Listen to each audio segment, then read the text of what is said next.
The best hood struts for the Jeep Gladiator. Time to do away with this thing.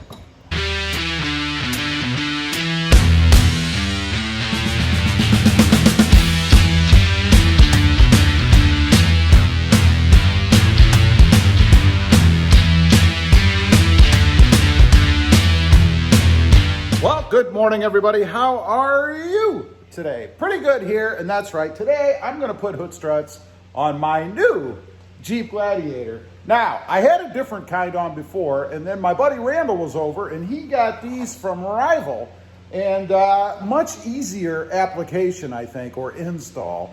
So I'm going to put these on my Jeep Gladiator. I'm going to show you guys how to do the install, and there will be a link down below if you're interested in checking out pricing and all that good stuff. But let me get you set up. I'll show you what's in the box, and we'll get them put on. Okay, let's go ahead, get the box open. I'll show you what this thing comes with. Right off the bat, looks like a couple of struts. Gonna need those. And then we've got some mounting brackets here. Obviously, we're gonna need those. Little packaging, don't need that. Got some more hardware here. That's cool, that's important. And even more hardware here. Now, comes with instructions. Let's see, we got everything out of there. It looks like it. We won't be needing that anymore. Comes with instructions. This is for the Jeep Wrangler JL and Jeep Gladiator JT. So they will fit both. The instructions, there you go. Not really too complicated. I've done this before, so I'm hoping memory comes back and I won't have any issues. Let's go ahead and go over to the Jeep and get started. Okay, first step, you're going to need a 10mm socket, and you're going to want to remove this bolt right here, and it's the closest one to the cab under the hood. We're starting on the passenger side, by the way. And then the bracket that's going to go on, just like this, the nub that you see here will be furthest away from the cab. So if you've got the other one and it's closer, it'll be closer on this side, I believe, if you make them wrong. You got the wrong one. So you want the nub to be further away, just like you see right there. So let's go ahead, get that screw out, get it put on.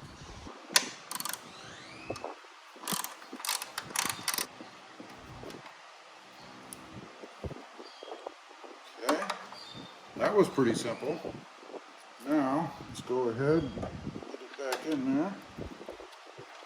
This should be pretty simple too. And I would just mount it right up against the edge of this little lip here for positioning purposes. There's really not a whole lot of play there anyway, but I would go ahead and do it that way.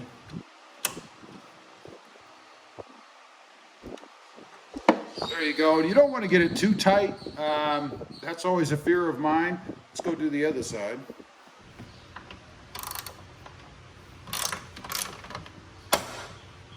There's that little pop. We heard that when we were doing Randall's as well. Kind of wakes you up just a little bit when you're doing something on the truck and you hear a little pop. But never fear, it did it on both of ours, so I'm assuming it's a normal noise. And nothing fell off. You know, the fenders are still on the truck, so I guess we're good. Now again, I'll caution you not to tighten too tight.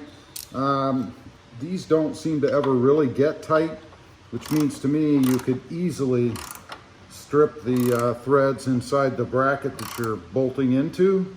So I would just get it till it feels like it starts to get a little bit more firm and then call it a day.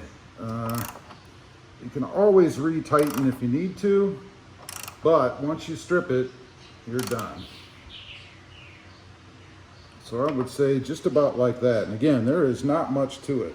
Okay, next up is putting the little brackets that will hold this bracket on, which is where the strut attaches to on one end, into this little slot right above the weather stripping on the hood. And this is the part that I like the best. I had another version where this bracket actually just had two holes in it, right? So you had to somehow hold on to the little bracket you're going to put in here while you were trying to thread the screws in and not drop it down below. I actually stuck wire through it. It was a horrible installation. This has little grooves on it here, you can see. So it slips down and slides over. Much, much easier to do. So to put this on, and I would recommend going ahead and threading these screws into the bracket before you get going. And that's because they do paint these, so there's paint in the screw holes. And they're a little difficult to get in at first, but once you thread them, they're very simple. So little tip for you, I would go ahead and thread those before, run them through before you start the installation. So we've got the top one in, and all I have to do is hold on to the screw while I feed it in here so that I don't drop the bracket down in, right? Let's go ahead, get that top screw threaded in. And it does take a number 4 Allen key. They do not give you one with the kit, which I think is kind of strange. Seems like these days you get these a dime a dozen every time you get anything that you're going to need an Allen screw for, but not in this case. So I go ahead, get them started in there a little bit, and then we're going to slide that bracket on next. So we're going to go ahead, slip the bottom one in, and then push the top one over, just like that. I mean, how much easier can that be? The other ones that were out there, and I forget who the maker was. I don't remember if it was Redline or somebody else, but they need to take a little tip from these guys, because they have got it down as far as ease of installation, I gotta tell you. All right, I'm gonna go ahead, finish tightening those down. I'll get the other one on, and then we'll move on to the struts. One more thing before you put these on, you're supposed to work them 5 times. In other words, push the shaft down in through the strut, I guess, 5 times. We'll see how that goes. It's pretty firm when I try to do it just like this. 5 times.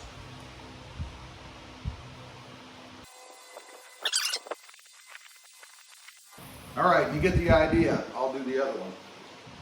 Okay, I will say that was rather difficult on the palm. I would definitely put a cloth or something between you and your glove. Unless you're wearing like leather gloves or something, then you're fine. But they're pretty stout. They even feel a little warm from that little exercise. Now, according to the instructions, the fat part, this part, the reservoir, goes on the bottom. So that's how we're going to install it. And I will tell you, getting these off is not a lot of fun. You have to remove this little clip at the end, kind of stick a screwdriver in there and pop it out, but it is spring loaded, if you will. And it'll go flying across the room. Ask me how I know. So we're going to go ahead and put the bottom one on first, at least in theory. Well, that was pretty simple. There you go. That should be it. Looks like it's on good to me. Now I'll do the other side. There you go. I think that should be it. That is the complete install. Now, let me back you up. We'll do a little test. If the installer did everything right, it should work. Pop that thing up. Hopefully never to have to use that again. Really just like that. Especially every time it cracks when you go to pull it out. It drives me insane. Let's go ahead, put the hood down. Oops, it wants to go up. Make sure it closes all the way. And it does, as you can see there, nothing sticking up out of the hood, so I guess we did that right. Let's go ahead, pop it open. And it really wants to jump, but of course, it's brand new, so it really wants to go up, right? Anyway, that is the final install. It's just that simple. I love these things. Just makes it so much easier if you're doing anything under the hood, and your service guys will appreciate it too. Hopefully they realize, and they certainly couldn't miss it on this one as it pops up when they unlatch it. But no more messing with this thing. Awesome mod. Leave a comment, let me know what you think. If you've done this, I'd be curious. And if you use this particular product, it is made by Rival. I am not sponsored by them, but I love the product. If for no other reason than ease of installation. They made it very, very simple. Leave a comment, let me know what you think. Also, real quick, if you're interested, I have 2 additional channels. The first is Rob Motive, all about my 2020 Toyota Tacoma.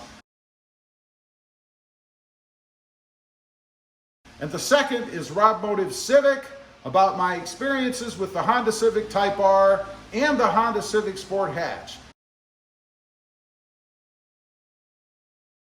Check them out. If you like them, why not subscribe?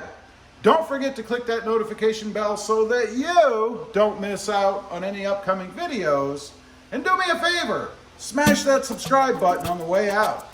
Thanks for watching. Stay safe out there. Bye.